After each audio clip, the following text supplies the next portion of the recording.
Where Does It Go is the story of three young water explorers who travel in a magical ship through the pipes, sewers, and tanks of the Metropolitan Water Reclamation District of Greater Chicago. Join them on this special mission to learn the mystery of where pee, poop, and toilet paper go.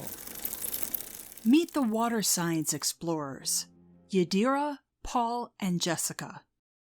These three students are very curious about water and are always ready for an adventure. The Water Science Explorers are at their favorite park, discussing what happens to their pee and poop after they flush the toilet. It seems as though everything magically disappears. Yadira has read books, taken notes, and compiled her research, and is set to lead the team to explore answers. I always thought pee and poop went down to the sewer and then found its way to the ocean. Funny you should say that, Jessica. Take a look at this photo of an area called Bubbly Creek. Up until the early 1900s, Chicago dumped raw sewage directly into the Chicago River. The water was so polluted that people said a chicken could walk across the surface of the river. In the early 1900s, the MWRD began to examine ways to keep sewage out of the river. In 1923, the first water reclamation plant started cleaning the wastewater before releasing it into the river. Here's the same area of Bubbly Creek today. Much cleaner. What's a water reclamation plant? Let's meet at your house, Yadira, and you can tell us what you learned. Is everyone ready for a trip down the toilet? Yes! If we must. Let's do it! Yadira pushed a button on her magic water bottle. With the touch of its button, the bottle transformed into a magical vehicle that could take the Water Science Explorers anywhere, above or below ground, and to any time in the past and in the future. Down the toilet! We know from our research that anything we flush down the toilet goes through the plumbing in our homes. The drains from toilets, sinks, washing machines, and dishwashers usually connect to one big pipe that flows away from our homes. Here's the pipe from the kitchen sink. Whoa! Looks like someone's running the disposal. Dirty water from your house flows through a pipe to a sewer under your street. In a combined sewer, as we see here, stormwater from the street flows into the same sewer. In a separate sewer system, the stormwater is discharged directly into the waterways. Our sewers are designed so they always flow downhill. The neighborhood sewer under your street connects to a much larger MWRD intercepting sewer. We're dropping to the intercepting sewer down this drop shaft. We can just float along and see where we end up. There's lots of water flowing through this intercepting sewer. Everyone's home is connected to it, and so are factories, stores, businesses, and office buildings. This water is looking pretty dirty. It's going to be difficult to get it clean. The big intercepting sewers all end up at MWRD Water Reclamation plants. The MWRD has 7 plants that clean the dirty water. We are at the Stickney Water Reclamation Plant, one of the largest in the world. Paul, since you live in the central part of Chicago too, this is where our sewage ends up. Cool. The first step water takes on its journey begins here at the coarse bar screens.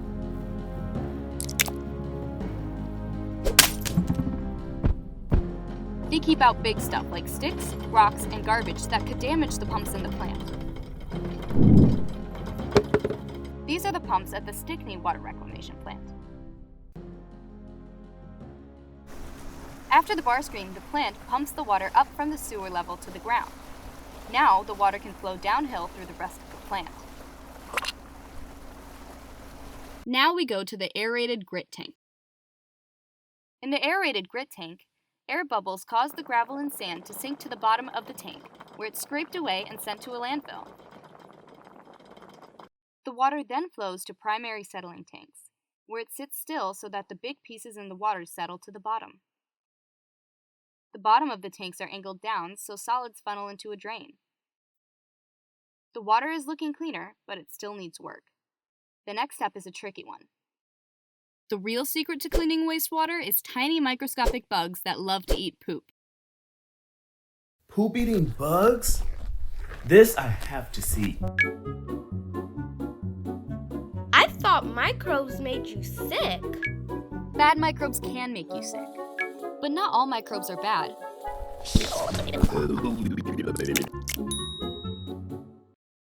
Wastewater arrives at the water reclamation plants with good microbes already in it. But lots more bugs are needed to clean the water. Air pumped into the tank helps the good bacteria grow and multiply. How does air help microbes? It's like your aquarium at home. Fish need oxygen to breathe with their gills. That's why the fish tank has air bubbles. Aeration tanks are kind of like giant aquariums for good microbes. Other good microbes eat larger solids and bacteria by sucking them into their head. After the microbes have eaten all the poop and are happy and tired, they are moved to a final settling tank where they can rest. They clump together and sink to the bottom of the tank, leaving clean water at the top of the tank. The water is looking better and better, isn't it? Microbes are the stars of the wastewater treatment process. Thanks to them, we end up with clean water that can be released into the Chicago Sanitary and Ship Canal. Can you believe that it only takes 12 hours for wastewater to change into clean water? It would take weeks for this transformation to take place in a natural waterway. Basically, what you're saying is that Stickney WRP is the speediest poop authority in the world. Hello. Wait a minute. Let's rewind. What happened to all those poop-filled bugs that were removed? The poop-filled bugs, now called solids or sludge, go to an underground tank called a digester, where a different set of microbes make an appearance. These live without oxygen and work all day breaking down the solids to make them nutritious for plants, kill bacteria, and reduce odors. The microbes create gas as they work. The gas rises to the surface where it's collected and used to keep the digester at a perfect temperature for the microbes, nice and warm. The gas is also used to create energy to help cool and heat Stickney Water Reclamation Plant. The sludge is removed from the digesters and sent to a machine that spins like a washing machine to pull water out of it. After they're dried and treated, the solids are called biosolids and can be used to help crops grow on farmland. If the biosolids will be used in places where people may touch them, like a garden or a park, they go through more processing. Biosolids are a wonderful food for soil in the parks, recreational facilities, and athletic fields. Wow! I had no idea our poop gives soil superpowers. After the Water Science Explorers finished their tour of Stickney, they pushed the button on their magical reusable water bottle for a final stop at Ping Tom Memorial Park on the Chicago River.